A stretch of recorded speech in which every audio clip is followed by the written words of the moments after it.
5 lokasi dunia yang wanita diharamkan menjejakinya.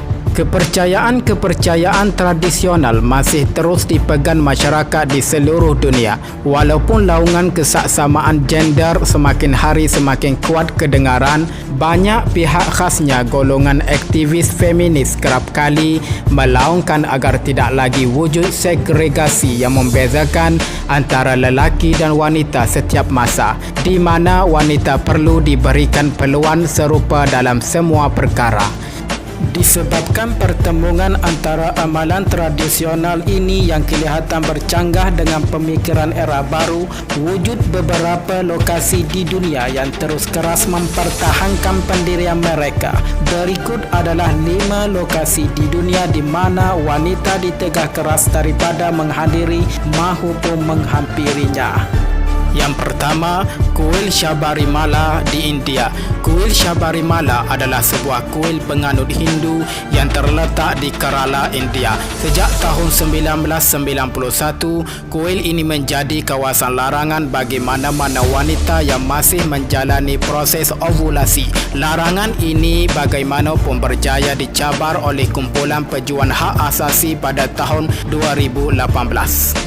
Hal ini mengakibatkan Mahkamah India mengisytiharkan bahawa semua jantina dan usia harus dibenarkan masuk ke dalam kuil itu. Pengisytiharan ini menyebabkan kontroversi besar-besaran setelah beberapa kumpulan wanita cuba memasuki Dewan Utama kuil itu tetapi dihalang. Selepas itu, 2 orang wanita berjaya masuk ke dalam dewan utamanya melalui pintu belakang dengan bantuan polis. Akhirnya, kuil itu ditutup bagi tujuan penyucian. Pada penghujung tahun 2019, Kerajaan Kerala mengumumkan mereka akan mengenakan larangan ke atas wanita selepas kes ini dibuka kembali di mahkamah untuk dibicarakan. Yang kedua, Pulau Okinoshima. Pulau Okinoshima merupakan salah sebuah kawasan yang dianggap suci oleh masyarakat Jepun. Ia terletak berdekatan Kyushu. Ia mempunyai keluasan sebesar 240 ekar. Pulau ini telah pun diisytiharkan sebagai salah satu tapak warisan dunia oleh UNESCO pada tahun 2017 berikutan kesan sejarahnya. Apa yang menariknya, pulau ini bukan saja melarang wanita hadir, malahan hanya membenarkan 200 orang lelaki sahaja masuk ke pulau itu pada satu tarikh sahaja, iaitu 27 Mei setiap tahun.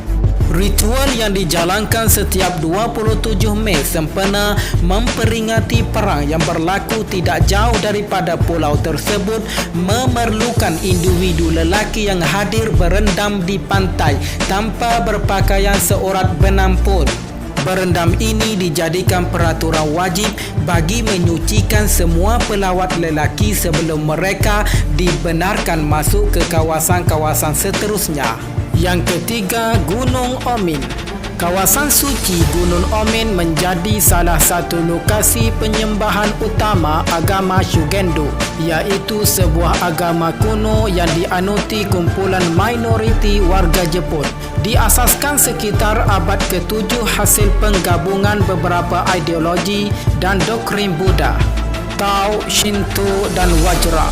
Shugendo dalam bahasa Jepun membawa makna orang gunung dan Omin menjadi salah satu pusat utama ajaran ini. Untuk lebih 1,300 tahun, hanya kumpulan lelaki saja dibenarkan mendaki gunung ini untuk sampai ke sebuah tokong yang dibina di puncaknya pada ketinggian lebih 5,000 kaki. Walaupun pada tahun 1872 kerajaan Jepun mengharamkan sebarang bentuk dekri yang menghalang kehadiran sesuatu ke sesuatu lokasi disebabkan oleh faktor jantina, sami-sami di Gunung Omin terus berkeras mempertahankan tradisi ini. Apa yang unik, kaum wanita juga tidak menimbulkan kontroversi. Sebaliknya turut menghormati permintaan sami-sami di situ. Tidak seperti apa yang berlaku di kuil Sabarimala.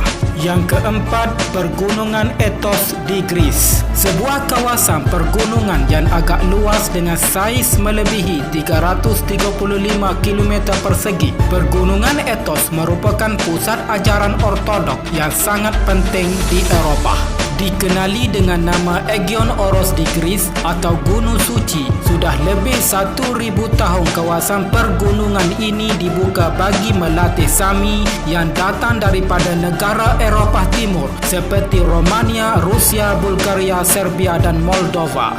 Seluruh kawasan semenanjung ini menjadi kawasan larangan, bukan sahaja kepada golongan wanita, malahan turut sama melibatkan haiwan betina. Kami tidak tahu siapa yang ditugaskan untuk melakukan saringan terhadap haiwan yang ada tersebut. Bukan saja wanita dilarang daripada masuk, malahan wanita juga turut dilarang daripada mendekati pesisir pantai semenanjung ini. Hanya dibenarkan berada pada jarak 500 meter sebelum dianggap masuk ke kawasan larangan. Tradisi ini dikekalkan bagi menghormati kehadiran Virgin Mary ke kawasan itu yang menukarkan kawasan itu daripada dipenuhi penganut ajaran paganisme kepada ajaran Ortodok Kristian. Selepas permintaan Mary untuk menjadikan kawasan itu miliknya dimakbulkan, penganut ajaran Ortodok di situ berusaha untuk memastikan hanya Mary satu-satunya wanita yang pernah menjejakkan kaki ke situ. Yang kelima, Lorong Herbertreis, Jerman. Jika keempat-empat lokasi di atas larangannya datang daripada dengan kepercayaan dan spiritualiti, Herbertreis pula sebaliknya. Lokasi unit ini yang mempunyai sejarah panjang di Jerman dilarang daripada dimasuki wanita disebabkan kegiatan pelacuran yang dijalankan di dalamnya. Terletak di Hamburg, Herbertreis merupakan lokasi popular yang telah wujud agak lama sejak abad ke-19 lagi. Sehinggakan semasa era pemerintahan Nazi sendiri, kerajaan Nazi Jerman memilih untuk mendirikan pagar penghadang bagi menutup aktiviti yang berlaku di dalamnya. Pagar yang didirikan walaupun sudah banyak kali diruntuhkan oleh gerakan-gerakan aktivis yang mahu menghalang pengeksploitasian wanita tetap didirikan semula. Larangan untuk wanita masuk berjaya dikekalkan.